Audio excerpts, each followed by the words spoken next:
आपने सुना होगा real estate is the safest investment, पर क्या आपका दूसरा घर वाकई में बेस्ट इन्वेस्टमेंट है?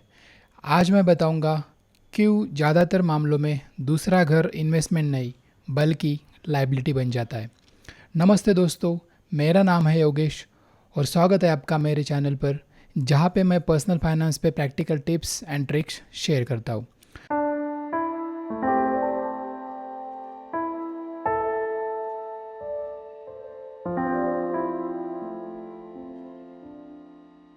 आज हम एग्जाम्पल और नंबर के साथ समझेंगे rental yield, capital appreciation, EMI का अपॉर्चुनिटी कॉस्ट और एसआईपी का कंपैरिजन, ताकि आप सोच समझकर फैसला ले सकें।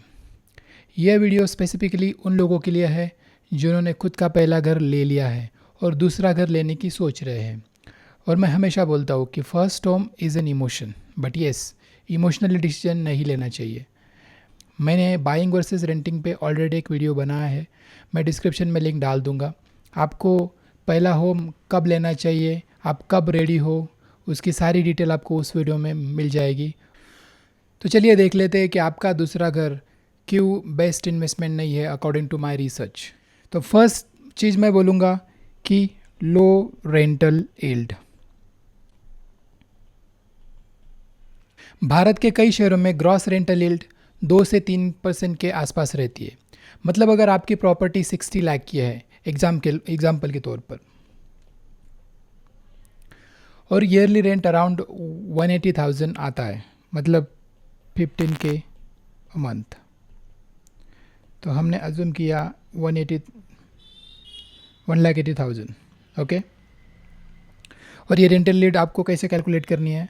आपको जो आपका ईयरली रेंट है उसको डिवाइड करना है सिंपली आपकी जो टोटल कॉस्ट ऑफ बाइंग है। तो इस केस में हम ले लेते हैं कि आपकी जो टोटल कॉस्ट ऑफ बाइंग है वो 60 lakh, including all the registration charges और stamp duty and all, okay. तो आपको सिंपली जो ईयरली रेंटल यील्ड है, ओके, उसको डिवाइड करना है to the buying cost, okay. तो इन दिस केस क्या है, आपने rental yield 1,80,000, okay, divide by 60 lakh, okay. तो अगर आप इसको डिवाइड करोगे तो आपको अराउंड 3% रेंटल यील्ड आ जाएगी। पर यहाँ नेट यील्ड और भी कम हो जाती है। जो हमने रेंटल यील्ड कैलकुलेट की ये तो आ गई ओवरऑल टोटल, ओवर वाली जो आपने बोल दिया कि 15,000 मुझे रेंट मिलता है, मैंने 60 लाख का घर लिया है और मैं डिवाइड कर लूँगा, मुझे 3% की रेंटल यील्ड आ जाएगी और मेरी प्रॉपर्टी की कॉस्ट भी बढ़ेगी। मतलब टाइम के साथ मेरी प्रॉपर्टी की कॉस्ट भी इंक्रीज़ हो रही है। लेकिन पर यहाँ पे नेट यील्ड और भी कम हो जाती है। अगर आप देखोगे maintenance, society charges, property tax, brokerage, अगर आपका घर 1 महीने के लिए भी वैकेंट रहा तो आपको भी उसमें ये आपका एक खर्चा ही है। तो ये अगर टोटल एक्सपेंसेस अपन उसमें मिलाया और उसमें से माइनस अगर किया तो नेट रेंटल रेट अराउंड 1 या 2% तक रह जाती है।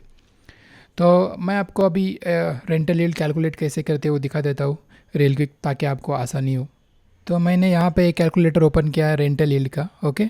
तो फॉर एग्जांपल जैसे हमने लिया है कि 60 लाख की बाइंग कॉस्ट है, ओके, और मंथली रेंटल हमने अज्यूम किया है कि 50,000। ये एक्चुअली ये मंथली रेंटल जो है वो कम या ज़्यादा हो सकता है, मैंने एक एवरेज रेंट मान के यहाँ पे मैं चल रहा हूँ, ठीक है। और एनुअल एक्सपेंसेस जो होगा उसमें हम प्रॉपर्टी टैक्स ऐड करेंगे, मेंटेनेंस ऐड करेंगे, अगर इंश्योरेंस को रिपेयर कोई हो तो। अगर एवरेज 60 लाख की प्रॉपर्टी है तो हम मान के चलते 8 से 10,000 का जो प्रॉपर्टी टैक्स रहेगा, ओके। और उसके बाद उसमें आप मेंटेनेंस चार्जेस मिला सकते हो। अगर हाँ आपने मेंटेनेंस चार्जेस अगर 3,000 मंथ भी पकड़ा तो आप उसको उसमें ऐड कर सकते हैं, तो 8,000 और वो 36,000, ओके। तो अराउंड आप 45 या 40,000 ले सकते हैं। तो मैंने यहाँ पे ले लिया 40,000, ओके। ये कम या ज़्यादा आपके केस में हो सकता है। तो अगर 1 महीना आपको टेनेंट मिलने में लग गया तो वो एक महीना आपका रूम वैकेंट रहेगा। तो वो हम पकड़ के चल रहे थे एक्सपेक्टेड वैकेंसी रेट 5%, ओके। तो हमने अभी अगर कैलकुलेट किया तो यहाँ पे आप नीचे देख सकते हो कि ग्रॉस रेंटल यील्ड आ गई अराउंड 2.85 और नेट रेंटल यील्ड आप देख सकते हो 2.18। तो आपको अगर इस प्रॉपर्टी की टोटल वैल्यू अगर सिर्फ रेंट से निकालने तो आप यहाँ पे देख सकते हो कि पे back period is 45 years which is insane. तो हम यहाँ पे पे बैक पीरियड की तो बात कर ही नहीं रहे, हमने बस या मैं आपको बस मेरा गोल ये था कि आपको मुझे रेंटल यील्ड दिखानी थी। ठीक है, तो नेक्स्ट जो हम बात कर लेते, नेक्स्ट दूसरा जो पॉइंट है उसका unrealistic capital appreciation. Unrealistic capital appreciation. Okay, तो आपका जो कैपिटल अप्रिशिएट होगा आपकी प्रॉपर्टी पे, वो मतलब आप हमेशा अज्यूम नहीं कर सकते। लोग मान लेते हैं कि प्रॉपर्टी की वैल्यू 15 से 20 साल में कई गुना हो जाती है, पर दो चीज़ें अक्सर भूल जाते हैं। ए, न्यू लॉन्चेस का प्रीमियम, मतलब जो नए लॉन्च आफ्टर 20 साल जो नए फ्लैट्स लॉन्च होंगे उनका जो प्राइसिंग है वो डिफरेंट रहता है, और पुराने फ्लैट्स या मकान की रीसेल मार्केट।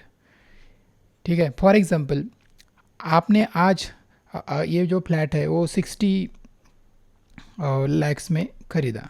ठीक है, हम फ्लैट की एग्जांपल लेके चल रहे हैं यहाँ पे, या आपके यहाँ पे इंडिपेंडेंट हाउस भी हो सकता है, डिपेंड करता है। Tier 2 सिटीज़ में अराउंड 60 लाख में रो हाउसेस वगैरह आ जाते। ठीक है, तो आपने आज ख़रीदा 60 लाख में, उसकी future value for new property price 20 साल में करीब करीब अराउंड 2 CR तक हो जाएगी। लेकिन ये नई बिल्डिंग की कीमत है, मतलब नए बिल्डिंग में फ्लैट की कीमत है। मैंने यहाँ पे 6% अप्रिसिएशन कंसिडर किया है फ्यूचर वैल्यू कैलकुलेशन में, पर आपका ओल्ड फ्लैट है, रीसेल पर अक्सर कम ही मिलती है। ठीक है, फॉर एग्जांपल आपकी जो रीसेल वैल्यू रह जाएगी वो रह जाएगी अराउंड 1.4 to 1.5 करोड़। इसका मतलब आपकी अप्रिसिएशन हुई 4 to 4.5% year on year basis. Of course अच्छे लोकेशन पे एक्सेप्शन केसेस अलग बात है, मतलब आपने अगर बहुत ही प्रीमियम जगह पे फ्लैट लेके रखा है और उसका अप्रिसिएशन आपको 4 या 5 गुना, मतलब जो भी हो, लेकिन ये एक्सेप्शन है। 1% लोगों के साथ होता है, पर वो 1% लोगों की स्टोरी होती है, सबके साथ नहीं होता। अगर आप उनमें से हो तो बढ़िया। हम और आपको अगर फ्यूचर वैल्यू कैलकुलेट करनी है तो आप ऐसे कैलकुलेट कर सकते हो। एक वेबसाइट है यहाँ पे अवेलेबल है, inflation calculator, future value calculator. Okay, तो करंट कॉस्ट मैंने यहाँ पे डाल रखी है 60 लैक्स। ओके, और इन्फ्लेशन मैंने अज्यूम किया है 6% का ईयर ऑन ईयर। ऑलराइट, और नंबर ऑफ ईयर ले लिया है 20। और आप यहाँ देख सकते हो करंट कॉस्ट और 6 इन्फ्लेशन सब डिटेल आ गया, और फ्यूचर कॉस्ट आपकी ये बता रहा है 1.92, मतलब अराउंड 2 CR।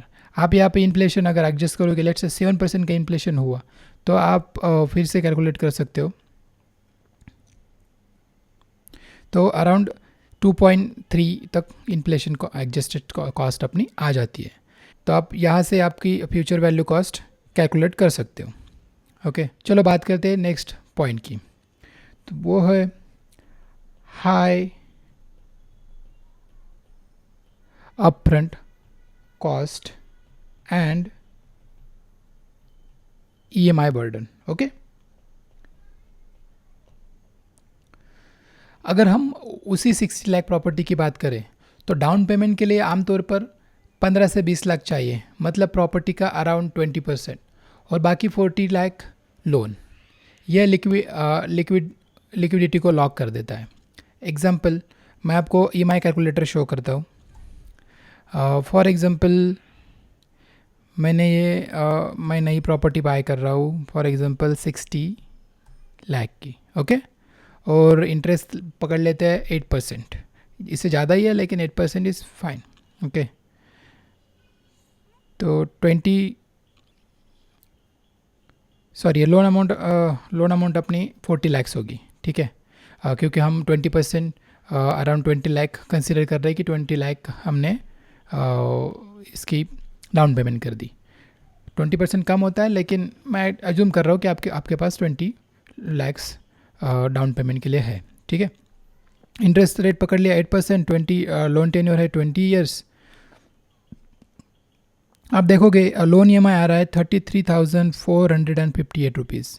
टोटल इंटरेस्ट आप पे कर रहे हो 20 ईयर्स में 40,29,825 रुपीज़। तो आप देख लीजिए कि total principal and interest is around 80 lakhs। तो आपने आज जो 20 lakhs उसमें ऐड किए तो अराउंड 1 CR से भी ज़्यादा आपकी कॉस्ट ऑफ एक्विजिशन उस प्रॉपर्टी की होगी। ओके, तो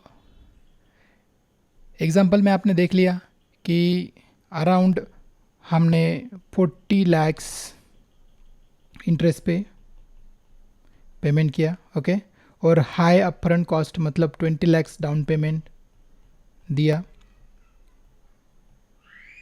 और उसके साथ EMI अपना आ गया अराउंड 33,458 रुपीज़। ये मंथली EMI उस घर के लिए जाएगा, और हम उस पर रेंट हमारा आ रहा है अराउंड 15,000 रुपीज़। लेकिन ये वैरी करेगा सिटी टू सिटी, और वैरी करेगा कि रेंटल की कितनी डिमांड है। ठीक है, तो EMI केवल मतलब प्रिंसिपल या इंटरेस्ट पे नहीं होता है। ठीक है, आप अगर सोचोगे maintenance, property tax, society charges भी होंगे, वो भी actually year on year increase होते हैं। सेम चीज़ें वही होगी, मेंटेनेंस भी बढ़ेगा, ऑफकोर्स इन्फ्लेशन एडजस्टेड, जो हम इन्फ्लेशन एडजस्टेड हम अपनी प्रॉपर्टी में कर रहे हैं वो इन्फ्लेशन वहाँ पे भी एप्लीकेबल होगा। तो ये सोच के चलना है। अब हम बात कर लेते हैं opportunity cost of EMI versus SIP। ठीक है, अपॉर्चुनिटी कॉस्ट EMI को SIP में लगाकर क्या हो सकता है, मतलब अब वही EMI और डाउन पेमेंट अगर म्यूचुअल फंड में SIP या लमसम से डाल दें तो क्या होगा। प्रैक्टिकल्स नंबर्स हाँ मैं आपको दिखाता हूँ। ठीक है, अजम्पशन यहाँ पे 60 लाख का ही करेंगे, और मंथली जो अमाउंट हमने EMI की वही लेंगे जो 33,458 रुपीज़ थी, और हमारा डाउन पेमेंट 20 lakhs का होगा। ओके, हम कोई भी एक SIP रिटर्न कैलकुलेटर ले सकते हैं। फॉर एग्जांपल ये मैंने ले लिया। ओके, और आपने यहाँ पे डालना है 33,458 रुपीज़। ओके, और टाइम ओरिजिन हमारा 20 ईयर्स, और एवरेज रिटर्न हम मान के चल रहे हैं 12% ओनली। ओके, ये एवरेज रिटर्न है, हिस्टोरिकली देखो तो 12% return it's not a big deal. Okay, तो आपने आप यहाँ पे देख सकते हो आफ्टर कैलकुलेटिंग हमारी इन्वेस्टमेंट अमाउंट होगी around 80 lakh rupees. Okay, profit है around 2 CR 53 lakh. Okay, and 99,000। तो टोटल अमाउंट आप देख सकते हो अराउंड 3.34 CR। तो हमने जो प्रॉपर्टी वैल्यू फ्यूचर वैल्यू जो कंसिडर की थी वो अराउंड थी 1.5 CR। ओके, और उसमें आप अगर रेंटल यील्ड भी ऐड कर दो, लेट्स अज्यूम आपने 1 करोड़ रेंट में कमा लिया, जो कि इम्पॉसिबल है, लेकिन ऐड कर लो, तब भी आपकी 2.5 करोड़ तक की वैल्यू आ रही है उस प्रॉपर्टी से। ओके, लेकिन आप यहाँ पे देख सकते हो सिर्फ SIP हमें रिटर्न देगी 3.34 CR। ओके, तो हमने SIP return average 12 per annum ले लिया, और हमने देखा कि अराउंड 3.39 CR रिटर्न जनरेट कर सकती है SIP। लेकिन अभी हमने जो लमसम जो हमने डाउन पेमेंट की थी प्रॉपर्टी की उसका हमने कुछ कैलकुलेट नहीं किया है, तो अब हम उसको भी कैलकुलेट करके देख लेते हैं। ठीक है, तो मैं यहाँ पे ओपन कर लूँगा लमसम कैलकुलेटर। ओके, तो जो लमसम हमने दिया था वो था अराउंड 20 lakhs। ओके, और टाइम हम 20 ईयर्स ही लेंगे और 12% ही रखेंगे। अब कैलकुलेट कर लेते हैं, तो आप देख लीजिए कि टोटल अमाउंट अपनी जनरेट होगी 1.9.2। और अब हम अगर दोनों का रिटर्न्स मिलाए, वो जो 3.39 जो था SIP से और उसके बाद ये 1.9.3, तो around 5.30 CR total income generate करके दे सकती है।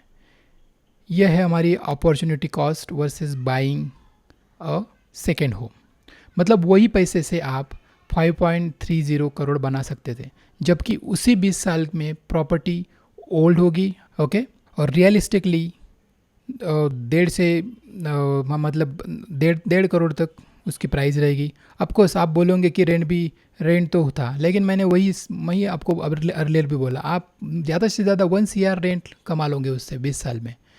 अजम्पशन है, फॉर श्योर नहीं है, फिर भी लेकिन देख रहे हैं कि रेंटल यील्ड कहीं Tier 2 सिटीज़ में तो 2 से 3% है, और Tier 1 सिटीज़ में अराउंड 4.5% है। तो आप मैक्स टू मैक्स 4.5% में 1 CR तक जा ही नहीं सकते, ठीक है। और यहाँ पे मैंने सिर्फ अजम्पशन किया है कि 60 लाख की। आप इमेजिन कर सकते हो, पुणे या मुंबई सिटी में जाओ, आपको अगर 2 BHK फ्लैट भी लेना है तो 2 BHK फ्लैट में भी अराउंड अभी की कॉस्ट, अगर अच्छा लोकेशन में मैं अगर जाऊँ तो अच्छा लोकेशन में अराउंड मुझे 1.5 करोड़ तो कहीं पे गया नहीं, 1.5 करोड़ तो मुझे पे करना ही होता है, तभी मुझे मिलता है 2 BHK। और उस 1.5 करोड़ का आप कैलकुलेट करते रहो, फिर आप उसका फ्यूचर वैल्यू कैलकुलेट करो, आप उसका करंट EMI कैलकुलेट करो, आप उसका करंट डाउन पेमेंट कैलकुलेट करो, और उस हिसाब से मैच करो कि कितना SIP दे सकती है और कितना मुझे घर रिटर्न दे सकता है। मैं बोलूँ, अगर रेंट में आप सुपर ह्यूमन हो, आप आपने अगर 1 से 1.5 करोड़ भी कमा लिए, फिर भी SIP के रिटर्न्स मैच नहीं करते। और हाँ, ये डिफरेंस सिर्फ नंबर नहीं, लिक्विडिटी का भी है। म्यूचुअल फंड में लिक्विडिटी आसान है, रियल एस्टेट में नहीं। म्यूचुअल फंड से आप जितना आपको ज़रूरी हो उसके हिसाब से विड्रॉ कर सकते हो, रियल एस्टेट में ये पॉसिबल नहीं है। क्या आप सिर्फ घर का एक रूम बेचोगे? Impossible, right. तो ये देख लिया हमने अपॉर्चुनिटीज़ कॉस्ट। अब और भी देख लेते हैं कि हिडन एंड ऑनगोइंग कॉस्ट क्या होते हैं। हमने एक्चुअली इसमें ऑलरेडी थोड़ा बहुत तो डिस्कस कर ही लिया है, लेकिन थोड़ा और डिटेल जाते हैं। Hidden and ongoing cost, first hidden cost है ब्रोकरेज। मैंने हमेशा देखा है कि जब भी आपको नया टेनेंट आप ढूंढते हो तो आपको ब्रोकरेज देना पड़ता है एज अ रूम ओनर। फिर जब आप लेट्स से इन फ्यूचर आप सेल करते हो तभी भी आपको ब्रोकरेज देना पड़ता है। लीगल फीस होती है, ओके। उसके बाद लेट्स से अनवांटेड और अनप्लैंड रिपेयर्स जो हो गए कुछ, है ना, इंटरनली, मैं बिल्डिंग की नहीं बात कर रहा हूँ। उसके बाद रिनोवेशन हो गया, मैं इसमें बिल्डिंग की नहीं, मैं सिर्फ रूम की ही बात कर रहा हूँ। रीपेंट करना होता है, बहुत सारी चीज़ें जो मतलब ख़राब होती रहती है क्योंकि आप यूज़ कर रहे हो, तो डिप्रिसिएशन तो हर चीज़ का होगा ही। और आ गई ये हिडन कॉस्ट, मैंने ऑलरेडी एक बात की थी कि वैकेंसी रेट। अब ये वैकेंसी रेट जो है वो डिपेंड करेगा आपका जो फ्लैट है वो डिमांडिंग एरिया में है या नहीं। अगर सिर्फ एक या 2 महीनों की वैकेंसी भी पकड़ लो तो आपकी रिटर्न गिर सकती है, ठीक है। और अगला जो पॉइंट है टाइम एंड एफर्ट, जो कि हम हिडन कॉस्ट में कंसिडर कर सकते हैं।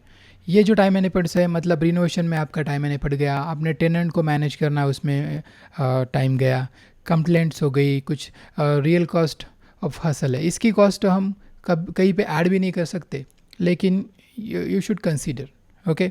और एक जो पॉइंट है इसमें, हम सेकेंड होम लेंगे, उसमें leverage and interest rate risk रहेगी। वो कैसे मैं बताता हूँ आपको। रियल इस्टेट में लोन होता है, अगर इंटरेस्ट रेट बढ़े रेपो रेट के हिसाब से तो EMI बढ़ेगा, तो उस केस में क्या है ना कि कैश फ्लो निगेटिव हो सकता है। ऑलरेडी अपना कैश फ्लो निगेटिव ही है, हमने 40 लाख का लोन लिया, उसका अराउंड 33,000 EMI आ रहा है, और 33,000 की EMI पे हमें 15,000 रेंट मिल रहा है, ऑलरेडी निगेटिव है, लेकिन उससे और भी मतलब इंक्रीज हो सकता है। तो म्यूचुअल फंड में ऐसे लीवरेज नहीं है। हाँ, अनलेस आप अगर म्यूचुअल फंड में लोन लेते हो, मार्जिन लोन कहते हो उसे, तो उसमें लीवरेज हो सकता। तो एक्सेप्शन की बात कर लेते हैं। ऑफकोर्स मैंने थोड़ा बहुत डिस्कस किया है, एक्सेप्शन हर जगह होता है। अगर आप एक्सपर्ट है, आपको मार्केट प्लस लोकेशन की अच्छे से जानकारी है और आपके पास टाइम भी है, तो आप अच्छी प्रॉपर्टी कैच कर सकते हो। अगर प्रॉपर्टी प्राइम लोकेशन में है जहाँ डिमांड हमेशा रहेगी, for example central business, metro hub, अगर आपका उद्देश्य प्योरली रेंटल इनकम नहीं बल्कि फैमिली के लिए सेकेंड होम, हॉलीडे होम है, तो फिर आप तब इमोशनल वैल्यू आपके लिए अलग है, ठीक है। या फिर आप अगर रीट्स में इन्वेस्ट कर रहे हो तो रीट्स में लिक्विडिटी भी है, रियल इस्टेट का एक्सपोजर भी है। याद रखें, एक्सेप्शन रेयर्स है, ये रूल नहीं, ठीक है। एक्सेप्शन हर जगह होती है और हमेशा ये जो एक्सेप्शन है ये मतलब 95 या 99% पीपल के साथ एक्सेप्शन नहीं होती। 1% पीपल है जो कि लकी होते हैं, उनको कहीं आपने सुना होगा कि कई जगह पे मतलब आपने पॉडकास्ट भी यूट्यूब पे सुना होगा कि मैंने वहाँ पे एक रियल एस्टेट में एक फ्लैट खरीदा था, 50 लाख की कीमत थी, अब मैं एक 1 CR में बेच दिया। ये होता है लेकिन ये रेयर है, ठीक है। It is not a rule, ठीक है। और मैं आपको अभी मेरी तरफ से प्रैक्टिकल एक्शनेबल एडवाइस देना चाहूँगा, ठीक है, कि क्या करना चाहिए, ठीक है, कि सेकेंड होम आपको बाय करना चाहिए या नहीं, is it a good investment और नॉट। आपको क्या करना है, अगर आपका जो गोल है वो वेल्थ अकुमुलेशन है, आपको वेल्थ अकुमुलेट करना है, तो SIP जो है ज़्यादा एफिशिएंट हो सकती है। पहले इमरजेंसी फंड बनाएं, फिर SIP शुरू करें, और फिर अगर आपको लगता है कि मैंने जितना मुझे चाहिए उतना फंड अकुमुलेट कर रहे हो, अच्छे से मेरी SIP चल रही है, तो आप फिर प्रॉपर्टी कंसिडर कर सकते हैं। आपको डाइवर्सिफाई करें, पूरा पैसा सिर्फ प्रॉपर्टी में ना जाए और ना ही म्यूचुअल फंड में, ठीक है। और जो बातें जो आपको करनी नहीं है वो है कि सिर्फ इमोशनल रीजंस से दूसरा घर मत खरीदे। अगर आपको डाउन पेमेंट और EMI मैनेज करने में स्ट्रेस होता हो तो मत लो, ठीक है। फाइनली, दूसरा घर अक्सर इन्वेस्टमेंट नहीं बनता क्योंकि रेंटल यील्ड कम है, अप्रिसिएशन अनप्रेडिक्टेबल है, लिक्विडिटी इजी नहीं है और अपॉर्चुनिटी कॉस्ट भी बड़ा है। अगर आपका गोल लॉन्ग टर्म में वेल्थ बिल्ड करना है, उसी EMI को, डाउन पेमेंट को डिसिप्लिन में SIP या लमसम में लगाकर रिजल्ट हमेशा अच्छे आते हैं। हमने यहाँ पे एग्जांपल लिया 33,000 की SIPs, मैं बोलूँ कि आप 20,000 की ही करो, फिर भी आप जो आपका जो 60 लाख का जो घर था उससे बराबर है, उससे ज़्यादा ही आप रिटर्न कमा सकते हो। और one of the best advantage of SIP is कि आप बंधे नहीं हो, EMI में आप बंध चुके होते हो, आपको मंथली उस अमाउंट का आउटगोइंग होता ही है, नो मैटर आपका जॉब क्या है, आपका कंडीशन क्या है, कि जॉब आप में हो नहीं हो, लेकिन आप SIP स्टॉप कर सकते हो, there is no any charges for that, ठीक है। Of course mutual fund comes with the market risk, but historically देखें तो 12% रिटर्न्स कोई बड़ी बात नहीं। अगर आप चाहें तो मैं आपके केस के हिसाब से आपके शेयर या प्राइस या मतलब टेनर के हिसाब से आप नंबर डाल के मैं कंपैरिजन कर सकता हूँ, तो आप कमेंट में ज़रूर बता सकते हो। अगर आपको वीडियो अच्छा लगा हो तो लाइक और सब्सक्राइब ज़रूर करो, और आपको comment your thoughts whether buying a second home is a good investment और बैड। अगर आपने वीडियो यहाँ तक देख लिया है तो शुक्रिया आपका, थैंक यू।